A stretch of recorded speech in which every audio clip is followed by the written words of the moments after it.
আমি অনেকবার তওবা করেছি, প্রত্যেকবারই ভঙ্গ হয়েছে, তাহলে কি আমি মুনাফিক হয়ে গেছি? না ভাই, তওবা হওয়ার পর তওবা ভেঙে যাওয়াটা অস্বাভাবিক নয়। আপনারা খুশি হবেন শুনে, আমাদের রব আল্লাহ রাব্বুল আলামিনের একটা গুণবাচক নাম হলো তাওয়াব। তাওয়াবের মানে জানেন? আল্লাহু আকবার। রিপিটেডলি, বারবার যিনি বান্দার তওবা কবুল করেন। এই জন্য ভাই, একবার গুনাহ হয়ে গেছে, আল্লাহর কাছে তওবা করেছেন, চেষ্টা করছেন যে আর যেন না হয়, কিন্তু আবার শয়তান কাত করে ফেলে দিয়েছে, আবারও তওবা করে ফেলবেন এবং দুর্বল হবেন না। এখানে ইবলিস আপনাকে বলবে, তুই এতবার একই কাজ করে তওবা করছস আল্লাহর কাছে, আবার কোন মুখে তওবা করবি?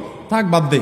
আপনার তওবা থেকে দূরে সরাবে। এটারও শয়তানের সবচেয়ে বড় অস্ত্র। কখনো নিরাশ হওয়া যাবে না। তওবা আগের বারের চাইতে পরের বারটা আরো স্ট্রং করবেন, যে ঠিক আছে আগের বারটা তওবা আমি দুর্বল ছিল, এটাকে আরো স্ট্রং করব, চেষ্টা করবো না ইনশাআল্লাহ। তাহলে তওবা বারবার করতে হবে, বারবার করতে হবে। ভেঙে গেলে আরো শক্ত হার্ডলি তওবা করতে হবে, নিজের প্রতি নিজে শাসন চালাতে হবে।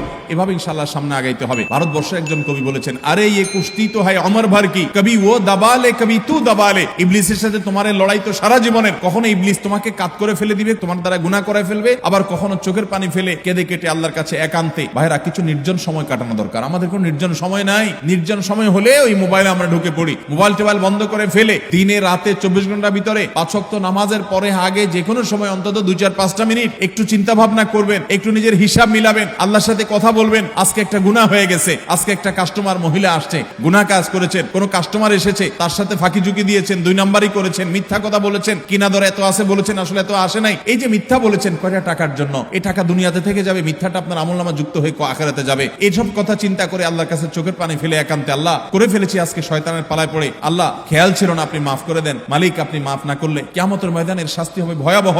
দুনিয়াতে আপনি ছেড়ে দেন, আল্লাহ মাফ করে দেন। মাফ চায়া দুনিয়া থেকে ওইটাকে নিষ্পত্তি করেন, একটু চোখের পানি ফেলেন, সেজদায় পড়ে যান, 2 রাকাত সালাতুত তওবা নামাজ পড়ে আল্লাহর কাছে মাফ চান, এরপরের দিন আরো স্ট্রং করেন। এভাবে আপনি লড়াই চালাতে থাকবেন। আরে ये কুশ্তি তো হয় অমর ভর কি, কবি ও দাবালে কবি তু দাবালে।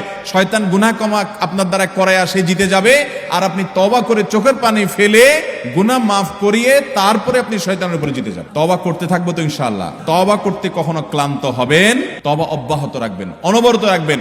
দুনিয়াতে কোনো ফেরেশতা মানুষ নাই, সবাই গুনাহ করে। এর মধ্যে সবচেয়ে উত্তম মানুষ হলো গুনাহ করার পর যে নিজের ভুল বুঝতে পারে, নিজেকে শাসন করে সংশোধন করে সে তওবা করে মাফ চায়। মনে রাখবেন, যে ব্যক্তি তওবার শর্ত আদায় করে, তওবার শর্ত কি? যে কাজটা করেছি গুনার কাজ, এটার জন্য নিজেকে নিজে শাসন করলাম, কেন আমি এত নিকৃষ্ট কাজ করলাম? আল্লাহ আমার প্রতি কত ইহসান করেছেন, কত অনুগ্রহ করেছেন, তাহলে আমি কেন গুনার কাজটা করলাম? নিজেকে শাসন করা, ভবিষ্যতে না করার পরিকল্পনা করা,